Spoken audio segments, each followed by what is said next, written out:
ഇങ്ങനെ കട്ട് പண்றான். ഇന്നലെ ഞങ്ങൾ കടലിൽ നിന്ന് പിടിച്ച വലയിട്ട് പിടിച്ച സ്രാവ്.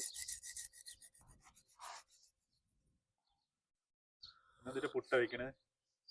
പുട്ട് പുട്ട് പുട്ട് സ്രാവ് പുട്ട്. ഇവിടെ നമുക്ക് ആദ്യമായിട്ടാട്ടോ സ്രാവിനെ കിട്ടുന്നത് അല്ലേ? ആദ്യമായിട്ട് സ്രാവിനെ കിട്ടുന്നത്. ഏകദേശം ഒരു 2 കിലോ 2.5 കിലോ വെയിറ്റ് ഉണ്ടാവും. இதை போகிறேன் கிளீன் பண்ணியாச்சு. இப்போ கட் பண்ணுறான்.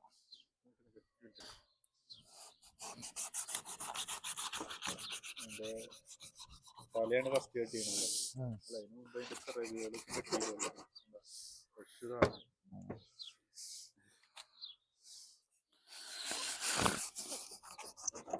ഞാൻ ആദ്യമായിട്ട് ഏട്ട കയറി അല്ലേ? ഏട്ട കയറി. നമ്മളിവിടെ സ്രാവിന്റെ തലയ്ക്കും ഷാപ്പിലേക്ക്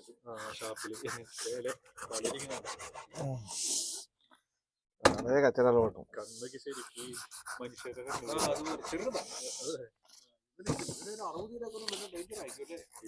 ഇപ്പൊ തന്നെ അതിന്റെ ഭയങ്കര ഷാർപ്പായിട്ടുള്ള പല്ലുകൾ അതിന്റെ.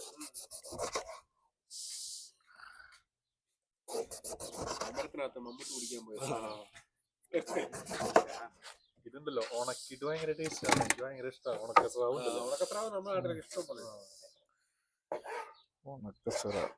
ഇതിപ്പോ നുറുക്കിയിട്ട് ഓൾറെഡി ക്ലീൻ ചെയ്തു കിട്ടാം. ഇനി നമ്മളിത് ഇതിന്റെ തോലെടുക്കില്ലേ? തോലെടുക്കണം, അവിച്ചെടുക്കണം. ചുമ്മാ ഒരു 5 മിനിറ്റ് ഇട്ടതാ. സ്രാവ് സ്രാവ് നമ്മൾ ആദ്യമായിട്ട് അവിടെ കാണുന്നത്. കാരണം ഈ ചെറിയ വെള്ളത്തിൽ അങ്ങനെ അധികം വെള്ളത്തില് വர்றது ഇത് തണ്ണിയില്ലാതെ തെറ്റി ഒന്നുമില്ല. ഇത് കുളിർക്ക് വന്ന് നല്ല കുളിർക്ക് മീൻ. ഷാർക്കൊക്കെയും ഷാർക്കൊക്കെയും കൂടുതൽ നല്ല താഴ്ചയുള്ള വെള്ളത്തിലല്ലേ അവിടെയുള്ളു. അത് പറഞ്ഞത് ഞാന് ഈ നാഗേഷ് ഭായി പറഞ്ഞു അവിടെ ആദ്യമായിട്ടാണ് വന്നതെന്ന് പറഞ്ഞു.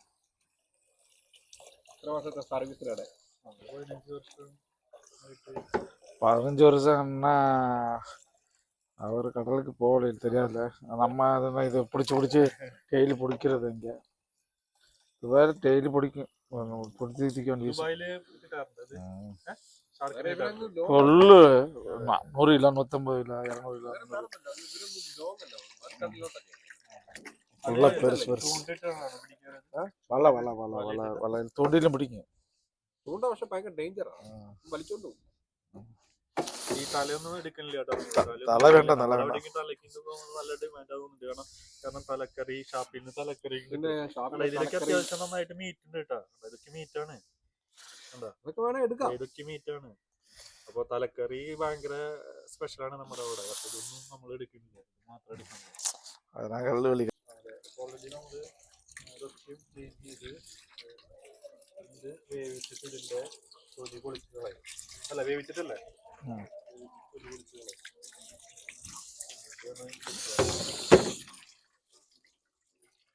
ഇത് വേവിച്ചെടുക്കാൻ ഉപയോഗിച്ചിട്ടുണ്ട്. ഇത് വേവിച്ചിട്ട് വേണം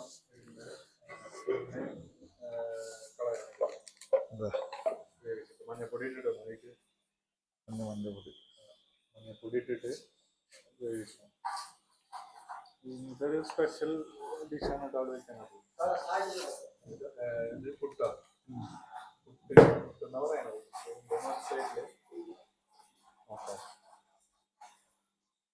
ഇത് മിളക്, ഇത് സോമ്പ്, കുരുമുളകും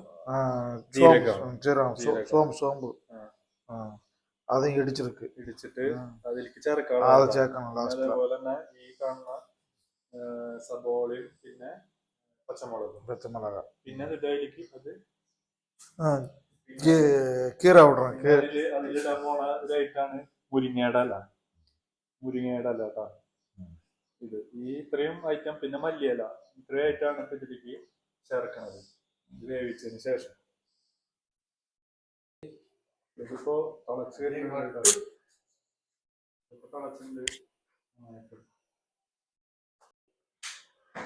കളച്ചൂലേ? അറിയാം 2 നിമിഷം. ഇനി വേണ്ടേ?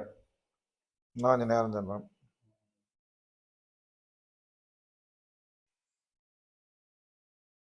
നന്നായിട്ട് തിളച്ചുകൊണ്ടിരിക്കുക. അത്യാവശ്യം നന്നായിട്ട് തിളച്ചു. ഇത് നന്നായി എന്തായാലാണ് അതിൻ്റെ തൊലി അകത്തെടുക്കാൻ പറ്റില്ല. പിന്നെ അതേപോലെ തന്നെ അതിനെ പൊടിക്കണം എന്നാണ് പറഞ്ഞത്. അതായത് നമ്മൾ പുട്ടുണ്ടാക്കുമല്ലോ, ആ പുട്ടുണ്ടാക്കണ പോലെയാണ് ഈ സ്രാവ് വെച്ചിട്ടുണ്ടാക്കുന്നത്. സ്രാവ് പുട്ട് നിങ്ങൾ പറയുന്നത്? സ്രാപ്പുട്ട്. നിങ്ങളെന്ന് പറയാ? സ്രാപ്പുട്ട്. സ്രാവ് പുട്ട്. പിടിച്ചിട്ടില്ലേ? മീൻ അത്യാവശ്യം വെന്തു കിട്ടും. അപ്പൊ ഞാൻ അതിന് കൂടി മാറ്റാം. നന്നായിട്ട് വെന്തു. ഈ ഫ്രഷ് മീനിന്റെ ഒരു ഗുണം അതാട്ടാ. ഫ്രഷ് മീനായതുകൊണ്ട് നല്ല സോഫ്റ്റും നല്ല സ്മെല്ലുണ്ട്. ശരിക്കും ഈ സ്രാവിന് വെച്ച് കഴിഞ്ഞാൽ ശരിക്കും അറിയാം അതിൻ്റെ ഒരു കുത്തണ പോലത്തെ സ്മെല്ലുണ്ട്. ഇതിനൊന്നും അങ്ങനെ ഒരു ഇതില്ല കേട്ടോ.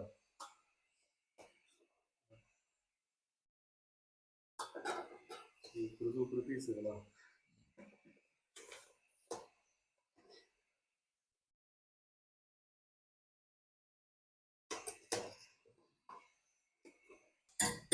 ഇനി ഈ വെള്ളം കളയും കേട്ടോ. വെള്ളം കളയും. ഇത് പൊരി പൊളിച്ചിട്ട് വേണം ബാക്കിയുള്ള പരിപാടികൾ.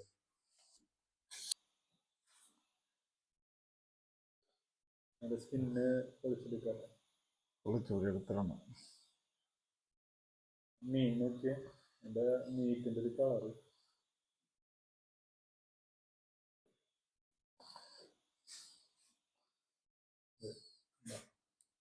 ഇപ്പൊ നമ്മള് ഇതിന്റെ സ്കിന്ന് ഫുള്ള് റിമൂവ് ചെയ്തു കിട്ടാ. ഇതിപ്പോ മീറ്റ് മാത്രമേ ഉള്ളൂ. എന്ത് ഫ്രഷ് ആയിട്ടിരിക്കണ നോക്കി. എന്ത് ഫ്രഷ് ആയിട്ടിരിക്കണത്. ഇതിപ്പോ അതിന്റെ തൊലിക്കും ഉരിഞ്ഞു. ഇത് മാത്രം. ഇനി ഇതിപ്പോ ഞാനൊരു ചെറിയ പീസ് കഴിച്ചു നോക്കിയിട്ടാ. ഇതില് വേറെ ഒന്നും ഇട്ടിട്ടില്ല. ഒരു മസാല ഇട്ടിട്ടില്ല, ഉപ്പ് ഇട്ടിട്ടില്ല, ഒന്നുമില്ല. കുറച്ച് മഞ്ഞപ്പൊടി മാത്രം ഇട്ടിട്ടാണ് അത് തിളപ്പിച്ചിട്ടുള്ളത്. പക്ഷെ അതിന്റെ ടേസ്റ്റ് പോലും എന്താ ടേസ്റ്റ് എന്ന് അറിയും. അതാണ് ഈ ഫ്രഷ് മീനിന്റെ ഒരു പ്രത്യേകത. നല്ല ടേസ്റ്റാണ്. ഇപ്പോ ഫിഷ് എല്ലാതും അതിൻ്റെ ഉള്ളിലത്തെ അത്രയധികം വെള്ളം ഉണ്ടായിരുന്നു അതിൻ്റെ ഉള്ളിൽ. ഇതൊക്കെ പുട്ടിനുള്ള മാവ് കഴിക്കണ പോലെ, പുട്ടിനുള്ള മാവ് കഴിക്കില്ലേ, അതേപോലെയാണ് ഇപ്പൊ ചെയ്യണത്. പുട്ടിനുള്ള മാവ് കഴിക്കണത്. ഇതില് മസാല ഇടുന്നു. കുരുമുളക്, ജീരകം അത് മാത്രമല്ലോ. കുരുമുളക്, ജീരകം ഇട്ടിട്ട്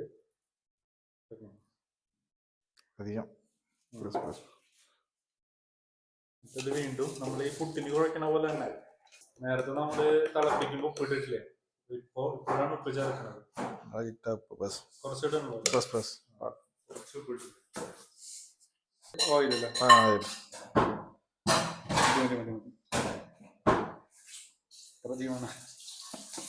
എല്ലാം കൊടുക്കില്ല. വെങ്കായം, പച്ചമുളക,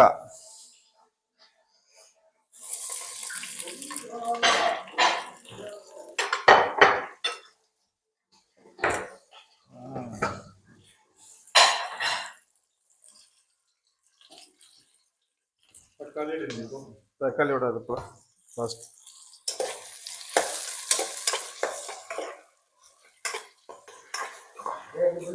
നന്നായിട്ട് ഇളക്കി കൊടുക്കുക അല്ലേ?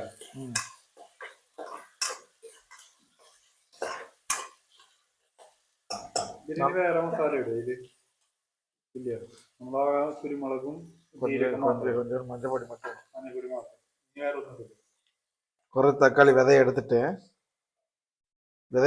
പോടണം. ഇതിൽ കുറച്ച് തക്കാളി, അതായത് നമ്മള് അതിൻ്റെ ഉള്ളിലത്തെ കുരുകളുണ്ടല്ലോ, സീഡ്, അത് മാറ്റിയിട്ട് വേണം ഇട്ടിട്ട് പുറത്ത്. கீரை போடுறான். கீரை அதிகம் இல்லை, கம்மியான கீரை போடுறான். മുരിങ്ങയുടെ ഇലയാണ്. മുരിങ്ങയില. ശരിക്കും ഇത് മുരിങ്ങയുടെ ഇല അധികം വേണമെന്ന് പറയുന്നത്. ഇവിടെ വിന്റർ ആയതുകൊണ്ട് മുരിങ്ങയുടെ ഇലക്ക് ഇങ്ങനെ ഉണങ്ങിയിട്ട് നിൽക്കുന്നത്. അപ്പൊ അതിൽ നിന്ന് കുറച്ച് പൊട്ടിച്ചിട്ടാണ് ഇപ്പോൾ ഇത് ചെയ്യണത്. ശരിക്ക് ഈ പാത്രത്തിൽ ഫുള്ള് വേണം. അത്രയധികം വേണമെന്ന് പറഞ്ഞത്. ഇതിപ്പോ ഒന്നുമില്ല, തീരെയില്ല. കറിവേപ്പിലിട്ട പോലെയുള്ളൂ. നമുക്ക് അധികം വേണത്. അത് ഇട്ടാലാണ് ടേസ്റ്റ് എന്ന് പറയണത്. ഇത് ഈ സ്രാവ് കൊണ്ട് മാത്രമാണോ ഈ പുട്ടുണ്ടാക്കാൻ പറ്റുന്നത്? എല്ലാത്തിനും ഉണ്ടാക്കണം. എല്ലാത്തിനും ഉണ്ടാക്കാം. അത് എല്ലാത്തിനും ഉണ്ടാക്കുമ്പോഴും ഈ ഐറ്റംസ് തന്നെയാണ് ഇടേണ്ടത്. ഉടലാം, തനിയാ ഉടലാം, ഇല്ലൈനാ വേറെ ചുമ്മാ പോടலாம். മുരിങ്ങയുടെ ഇലയാണ് മെയിൻ ടേസ്റ്റ്. നല്ല മണമാ ഇരിക്കണം. പക്ഷെ ഇതിപ്പോ കുറച്ചല്ലോ, കുറച്ച് മഞ്ഞപ്പൊടി, കുറച്ച് മഞ്ഞപ്പൊടി ഇട്ടുണ്ട്. ഇതാ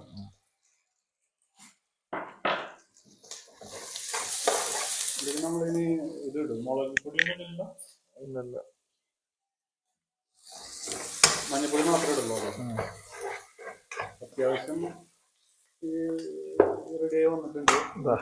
പുട്ടുപൊടി ഇടുന്നു. അതായത് സ്രാവ് വേവിച്ച് പൊടിച്ചത് അതിലേക്ക് മിക്സ് ചെയ്യാനുണ്ട്. സ്രാവ് പൊടിച്ച് അത് പുട്ടിന് കുഴക്കണ പോലെ കുഴച്ചിട്ട് ഇതിലേക്ക് ഇടാം. ശരിക്കിപ്പോ കീമ ആ ഒരു പോലെ തന്നെ. എന്നിട്ടത് നന്നായിട്ട് ഇളക്കി കൊടുക്കണം. അത് പിടിക്കാണ്ട് നന്നായിട്ട് ഇളക്കി കൊടുക്കണം. കാണാൻ നല്ല ടേസ്റ്റ്, നല്ല രസം. നമുക്ക് വീഡിയോയിൽ എത്രയ്ക്ക് ഒരു അറിയില്ല, പക്ഷെ നേരിട്ട് കാണുന്നത് കഴിക്കാനിങ്ങനെ നമുക്ക് തോന്നും.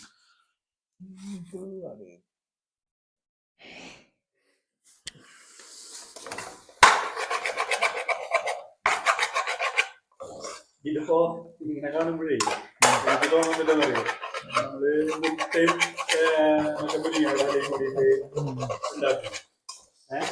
മുട്ടയും മുരിങ്ങയുടെ ഇലയും അതേപോലെ തോന്നുന്നില്ല ഇപ്പൊ. ஆயில் கொஞ்சம் இதாக விட்டோம்னா நல்லா இதாகும். ஆயில் கம்மியாக விட்டோம்ல அதெல்லாம் பிடிக்கும். நல்லதான். மீன் சோளம் കുറച്ചുകൂടിയും ഉപ്പിട്ടുണ്ട് കേട്ടോ. കുറവുണ്ടായിരുന്നു ഫസ്റ്റ് വിട്ടണം.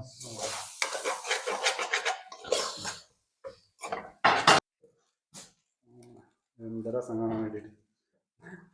ശരിക്കും ഇതില് മുരിങ്ങയുടെ ഇല കൂടുതലുണ്ടെങ്കിൽ ഒന്നുകൂടി കഴിച്ചോട്ടെ.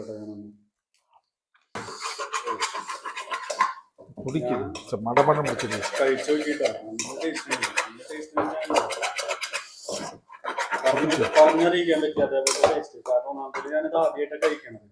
അപ്പൊ അതിന്റെ ഒരു ഇതുണ്ട് എനിക്ക്. അപ്പോൾ നമ്മുടെ സ്രാവ് പുട്ട് റെഡി ആയിട്ടുണ്ട്. അപ്പോൾ ഞാനതൊന്ന് ടേസ്റ്റ് ചെയ്ത് നോക്കട്ടെ. ഇതിൻ്റെ ടേസ്റ്റ് എന്ന് പറഞ്ഞു കഴിഞ്ഞാൽ ഒരു രക്ഷയില്ല, ഒന്നും പറയാനില്ല. കാരണം ഇതിന് ശരിക്ക് ആ ഒരു ഫിഷിൻ്റെയും അതുപോലെ അതിലത്തെ മസാലകളുടെയും അതുപോലെ നമ്മൾ ചേർത്തിട്ടുള്ള മുരിങ്ങയുടെ ഇലയുടെയും എല്ലാത്തിൻ്റെയും ഫ്ലേവർ കറക്റ്റ് കിട്ടുന്നുണ്ട്. എന്നുവെച്ചാൽ ഇതിൽ ഒരു മസാലയും ഓവറായിട്ട് ചേർത്തിട്ടില്ല. കുരുമുളക് പൊടിയും ജീരകവും മഞ്ഞൾപ്പൊടിയും ഉപ്പും മാത്രമേ ചേർത്തിട്ടുള്ളൂ. സൂപ്പർ എന്ന് പറഞ്ഞാൽ സൂപ്പറായിട്ടുണ്ട്, ഒരു രക്ഷയില്ല. ഞാൻ ആദ്യമായിട്ടാണ് കഴിക്കണത്, പക്ഷെ ഇതൊരു സൂപ്പർ എക്സ്പീരിയൻസ് ആയിരുന്നു.